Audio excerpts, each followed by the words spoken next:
Manaén.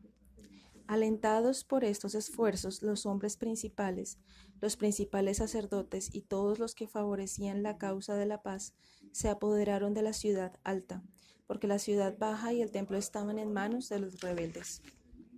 Durante 7 días lucharon los dos bandos entre sí, sin lograr resolver nada. Al siguiente día era la festividad de la leña, en la que todos llevaban leña para mantener de continuo el fuego del altar sagrado. Los rebeldes excluyeron a sus oponentes de esta ceremonia, pero admitieron en el templo a los sicarios con sus puñales escondidos. Lanzaron un fiero ataque contra las tropas reales, las cuales se vieron abrumadas y se retiraron de la ciudad alta. Los vencedores incendiaron entonces la residencia del sumo sacerdote, el palacio de Agripa y los archivos públicos, donde estaban registrados los documentos de pago de los acreedores. Los principales sacerdotes y los jefes de la ciudad se escondieron ahora por las alcantarillas y huyeron a las tropas reales en el palacio de la ciudad alta, el de Herodes, y cerraron las puertas. Al día siguiente, los rebeldes atacaron la torre Antonia. Después de capturarla en 2 días, dieron muerte a la guarnición y luego incendiaron la fortaleza. Después de esto, se lanzaron al asalto del palacio de la ciudad alta, desde donde las tropas reales lanzaron proyectiles contra los atacantes, dando muerte a muchos. Pero el asedio siguió día y noche.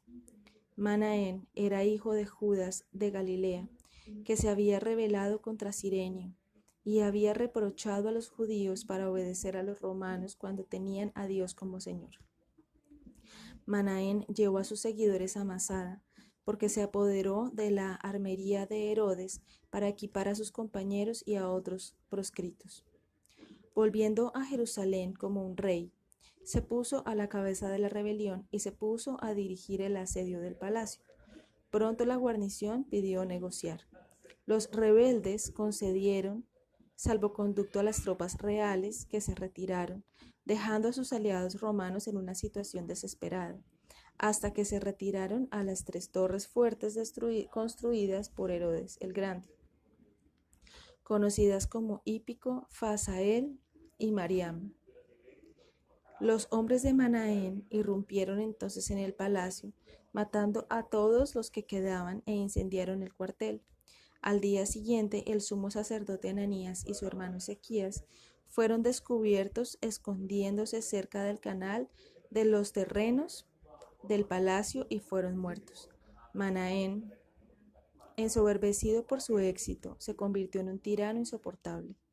Eleazar y su partido decidieron que, habiéndose rebelado contra los romanos en busca de la libertad, no debían sacrificar esta libertad a un déspota de más baja cuna que ellos.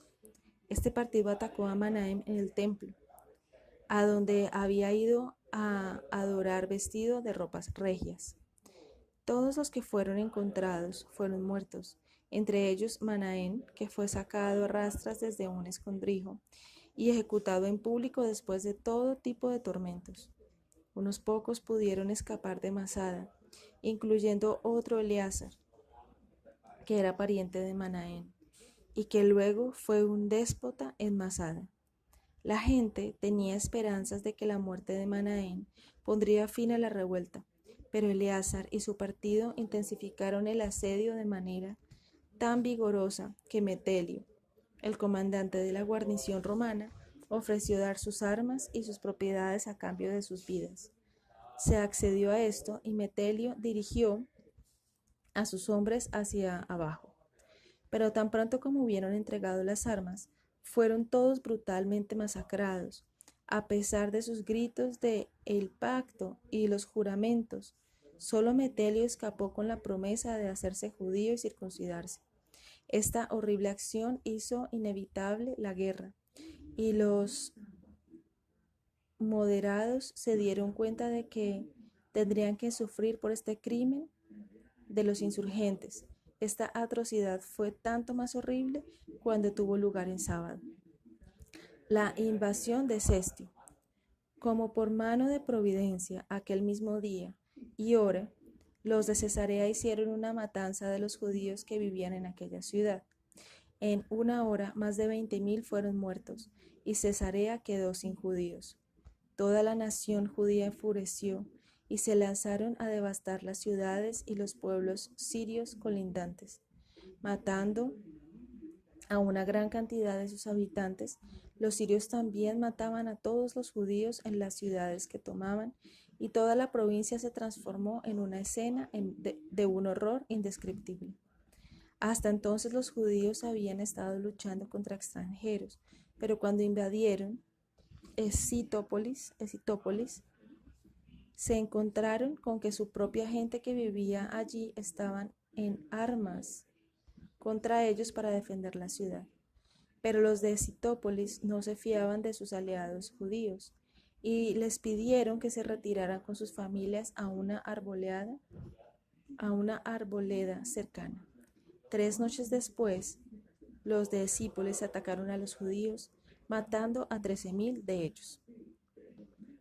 Otras ciudades siguieron el ejemplo de Escípolis, matando o encarcelando a sus habitantes judíos, excepto Gerasa, Antioquía, Sidón y Apamea, que dejaron en paz a los judíos. Mientras tanto, hubo matanzas de judíos en la Alejandría, Egipto, en manos de habitantes griegos y fuerzas romanas de guarnición.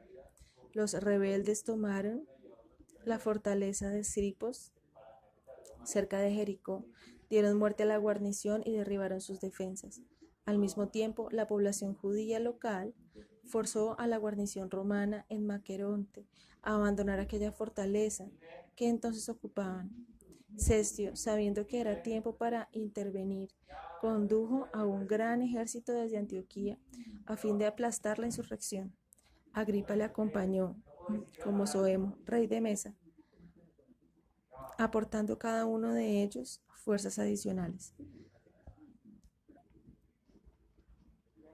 Después de avanzar sobre Cesarea, Cestio envió a parte de su ejército a atacar Jope.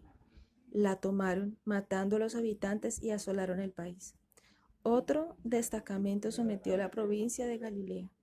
Cestio prosiguió luego hacia Jerusalén, interrumpiendo a los judíos la celebración de la fiesta de los tabernáculos.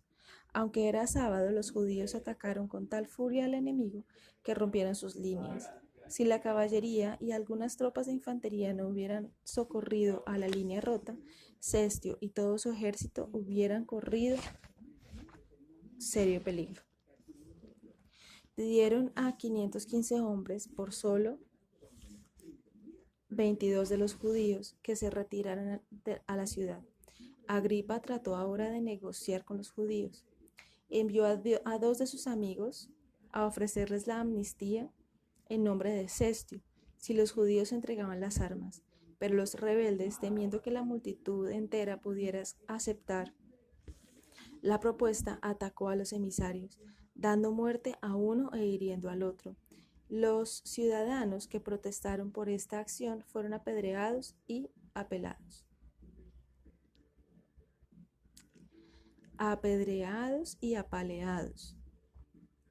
Cestio, aprovechando la disensión, atacó y esparció a los judíos, persiguiéndolos hasta Jerusalén. Durante 3 días suspendió las operaciones, esperando recibir una propuesta de rendición, pero al 4.º día condujo sus tropas hasta contra la ciudad. Los rebeldes, asombrados por la disciplina de los romanos, abandonaron los suburbios y se retiraron a la ciudad interior y al templo. Cestio tomó la ciudad alta y acampó delante del palacio. Si en aquel momento hubiera forzado la entrada a las fortificaciones, la ciudad habría caído y la guerra terminado. Pero el prefecto de su campamento, Tirano Prisco, sobornado por Floro para prolongar la guerra, lo desvió de este intento. Muchos de los principales ciudadanos prometieron abrir las puertas de Cestio, pero él vaciló por desconfianza. Los rebeldes descubrieron finalmente a los colaboradores y los echaron de las murallas, apedreándolos y haciéndoles huir a sus casas. Durante 5 días los romanos presionaron con sus asaltos sin éxito alguno. Al 6.º, Cestio, con un gran grupo de hombres escogidos, atacó el lado norte del templo, Rechazado primero por los judíos, los romanos volvieron a la carga y los de primera línea fijaron sus escudos firmemente contra la muralla. La segunda fila unió los suyos a los de los primeros y el resto hizo lo mismo, formando lo que se llama la tortuga. Cuando los proyectiles caían sobre ellos, rebotaban sin hacerles daño, mientras que los soldados minaban la muralla y se disponían para prender fuego a la puerta del templo.